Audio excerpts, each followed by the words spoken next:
আমি আল্লাহ সুন্দর করে কুদরতি হাত দিয়া তোর চেহারা বানাইলাম, এত সুন্দর করে বানাইলাম বান্দা। বানানোর উদ্দেশ্য হলো একমাত্র তুমি আমার গোলামি করবা। আমার গোলামি করার জন্য আমি আল্লাহ তোরে বানাইলাম। জীবন দেওয়ার উদ্দেশ্য হলো একমাত্র আমি আল্লাহর গোলামি করবা। ঠিক কিনা জোরে কর। হাত একটা যদি কম দিত, দ্বিতীয়বার হাত এরকম দেওয়ার মতো ক্ষমতা কারো আসেনি। কথা কয় না।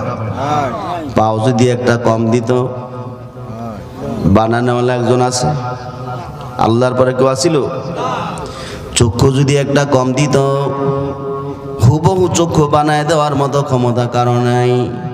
আল্লাহ জানাইদের বান্দা এত নেয়ামত দেওয়ার পর তোমার কোনো অস্তিত্ব নাই, কিছু ছিল না, সব কিছু আমি আল্লাহ সুন্দর করে বানাই দিলাম। তারপরে কেন নাফরমানি করো? আমি আল্লাহ তোমার জীবন দিলাম আমার গোলামি করার জন্য। এই জীবন দেওয়ার পরে তোমার 100 পদ খাবার দরকার, তোমার হাজার হাজার রকমের খাবারের পদ আমি আল্লাহ দিয়েছি।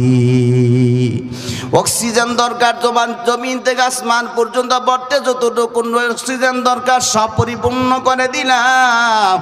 এত নেয়ামত পাওয়ার পর ওরে বান্দা, কেন তুমি আমার সাথে নাফরমানি করো? কেন গোলামি করো না?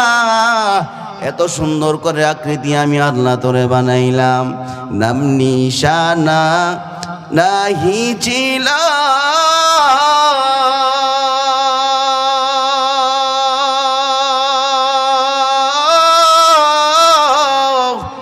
শিশু জীবন কে বা দিল।